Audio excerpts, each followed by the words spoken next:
अस्सलाम वालेकुम। बहुत मोहतरम ख़वातीन व हज़रात, बड़े शाह साहब की बात करना हमेशा बहुत ही अच्छा लगता है।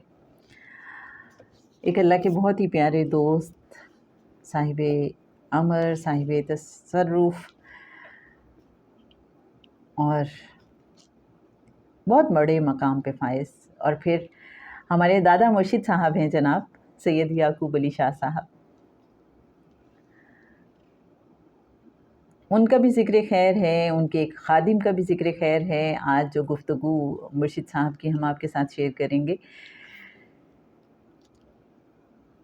जनाब मुर्शिद कामिल रूहानी स्कॉलर सैयद सरफराज अहमद शाह साहब फरमाते हैं कि फ़कीर सबके भरम रखता है। वो मेरी नीयत को तोल लेने के बाद भी मुझे कभी नहीं जताएगा कि सरफराज साहब, आप कह तो ये रहे हैं कि मुझे बस रब का कुर्ब और दोस्ती चाहिए और कुछ नहीं चाहिए, लेकिन दर हकीकत आपके जहन में कोई और गरज छुपी है।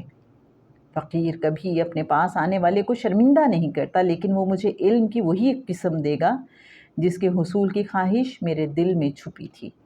यूं मैं अपनी मन चाही राह पर निकल जाऊंगा। बग़ैर गरज और लालच के कुर्ब की ख्वाहिश रखी जाए तो उसके इनामात बहुत आला हैं। मैं जिन बुज़ुर्ग सैयद याकूब अली शाह साहब रहमतुल्लाह अलैह की खिदमत में हाज़िर होता था, अल्लाह ताला उनके दर्जात बुलंद फ़रमाए और उन पर अपनी ख़ासुल ख़ास रहमतें नाजिल फ़रमाए, उनके एक ख़ादिम थे जिन्हें हम सब लोग मजीद भाई कहते थे। मैं जब उन बुज़ुर्ग की खिदमत में हाज़िर होता तो वापसी पर रोज़ाना मजीद भाई मुझे गाड़ी तक छोड़ने आया करते थे। एक रोज़ वो मुझे कहने लगे, सरफराज भाई, मुझे शाह साहब से कुछ भी नहीं चाहिए, ना इल्म ना कोई दुनियावी चीज़, मुझे उनसे दुआ भी नहीं करानी, मुझे तो बस उनसे प्यार है। उनसे प्यार की वजह से मैं उनसे मिलता और उनकी खिदमत करता हूँ। आप अल्लाह के हुजूर मेरे लिए दुआ कर दें कि मैं उनसे पहले दुनिया से चला जाऊँ, क्योंकि उनका जाना मैं बर्दाश्त नहीं कर पाऊँगा। रब ताला ने उनकी ख्वाहिश पूरी कर दी। शाह साहब के विसाल से कुछ अरसा पहले मजीद भाई इंतकाल कर गए। चंद हफ्ते बाद शाह साहब भी दुनिया से पर्दा फरमा गए। तब मैं वहाँ जाकर बैठने लगा जहाँ शाह साहब बैठा करते थे। उन दिनों बरसात ज़ोरों पर थी। एक रोज़ दो नौजवान मेरे पास आए कि मजीद भाई की कब्र बारिश की वजह से बैठ गई है और अंदर से कफन नज़र आ रहा है।